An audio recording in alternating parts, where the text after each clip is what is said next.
Okay. Now, let's review. In a week's time, you will be engaging in physical combat with a stuttering drug addict from Canada. How did we Hmm? get here? How could you God. briefly, I know you're sick to death of talking about it, but summarize it, crystallize it for us. Why are we doing this?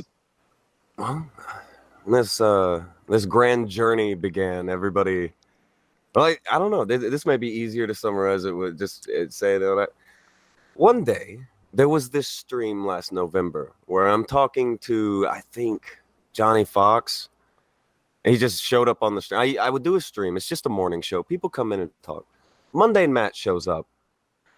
Mr. Metokur jizzes his jeans so hard listening to somebody yelling at Mundane Matt that he then sticks around my show like a fucking leech for the next, like, I don't know, 3 months. Like, he is a parasite who has affixed himself to my side. He is on the show all the time, and it's fine because I'm all right. The guy's funny. What the hell ever. But he starts calling it internet blood sports.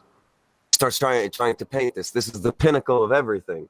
When from the jump, when I start talking about that, well, no, the pinnacle of everything is when you get in there and you do the deal. When you get in there and you fight, that is the pinnacle. That is the end result. That is the ultimate. Mm-hmm. That's what it is. And I don't know. It got irritating after a while. Just people would randomly show up and yell and yell and yell. And the reason that they would yell wasn't anything real. People were just wanting to be seen for the hell of it. One of those people is Andy. Okay. Before you know it, Andy being really good friends with Failure, he eventually talks with Failure, and he essentially a staple on the show.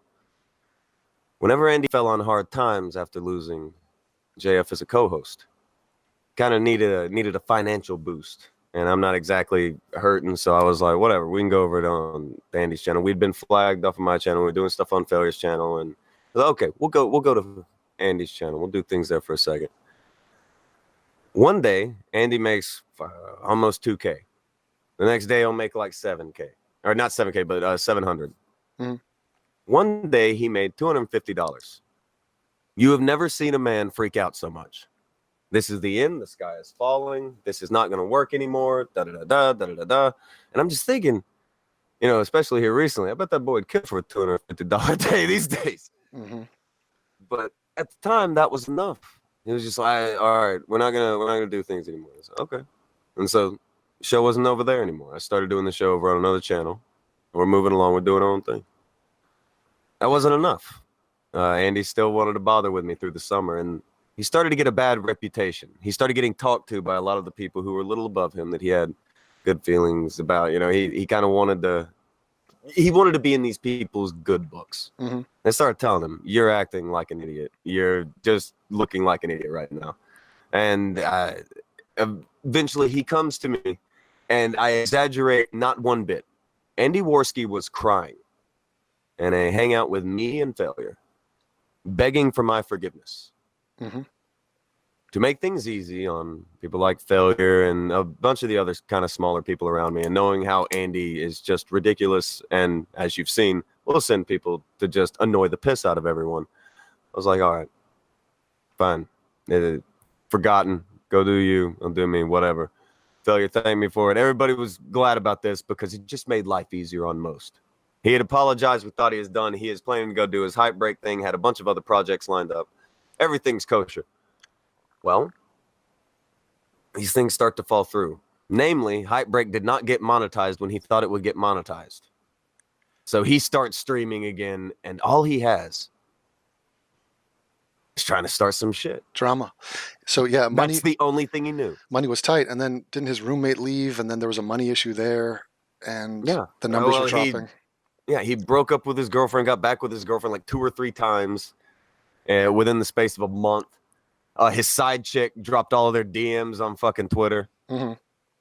Everything's going sideways all of a sudden for Andy, and his way of fixing it is saying, this happened because Tonka wanted it that. Tonka did this. So you became the symbol of his failure, and if only he could conquer you, then his life will be justified. And he wins. I see. And I think it was a weird psychological trick that led into it as well. I don't know. I know that you're not huge on wrestling. Have you ever heard of Goldberg? Yeah. Okay, you remember he had that big stupid streak, right? Like it was huge, stupid streak. I'm Like aware I of think it's I'm not aware of his name, not his streak. What happened? okay. He had a winning streak that was like 178 no or Oh, okay. 176, something like that. Okay, that was the joke that I was gonna run with. Every time I talk to one of these goofy people on the internet, Hmm. who their entire thing is, oh, I talked to someone on the internet, therefore I am great. It's like, okay, well I beat you, so it's 101 and 0, 100. They fucking hated this. People would go ballistic over this. I think it is the number one reason my Twitter account got flagged. They couldn't stand to look at this every day. But they must know it's tongue in cheek and showmanship. Well, you would think that a bunch of very edgy internet boys with lots of troll habits about them would catch on to when they were getting trolled a little bit, but Hmm. it turns out they did not. Andy, every time he talks about it, he's 100 and blood and no. But the funny thing is, every time they would say it would be like 101 and 1, but then I'd go 5 more conversations and add numbers, and then all of a sudden, well, he's 106 and 1. Okay, so did I win those again? What are you doing? What do you don't bother with this. It is fucking with you. Calm down. Oh my God, They it's so goofy. That's pretty much that was the entirety of the entire troll. It's just I talked to somebody, so okay, 101 and 0, 102 and 0. Eventually, Mr. Metokur said something really stupid in front of 20,000 people. So I put 20,111 and 0. Oh, they flipped the fuck out. Uh-huh. Holy shit, lost their fucking mind. Fucking Metokur's like retweeting me and fucking spamming shit at. I didn't think he would get that mad, but that's the thing with it. They're very thin-skinned people. They But don't know what to do when you're not like them. And yeah, I think that's what a lot between getting trolled by the fucking fake internet record thingy and me not really being interested in being anything like these fucking losers. hmm, We now have a very volatile situation with a group of people who are that kind of person. They need you to want to be like them. You have to think they're cool. yeah. I think based on that, this might have been inevitable. This might have been always in the cards because Had to be. this desire to have an enemy, someone to sort of dump your rage onto, seems to be a theme on the internet, but also with this group of people. And so Yeah. you have risen to the status of, oh, isn't he shit? And really, there's no arguments. It's more like, I mean, they all used to like you, but all of a sudden And you're their the reason to not like me is that I don't like them. right. So now all of a sudden he's a piece of shit. Why? Because I don't think you're cool? Yeah, the whole thing I was sounds like great 15 minutes ago. it's like Yeah. yeah, sour grapes. It's like their bitter ex girlfriends or something. They are. Okay, so I don't think anybody's ever just told them, yeah, you guys need to go over there. Go over there with that shit. They don't know what to do with that. right, you've always had one foot in the real world. You've never fully bought into this LARPing make believe Oh, fuck online. no. Yeah, Yeah, fuck no. that's readily apparent for anybody who knows you. And it might be apparent on January 19th when your sense of reality is going to sort of win the day. And it's going to be like, yeah, he told you so. He told you this. But you didn't believe him because what? You put as much credibility into what he was saying as what Andy was saying? Well, I Like don't know if it's that they don't believe it or if they just got a lot of hope.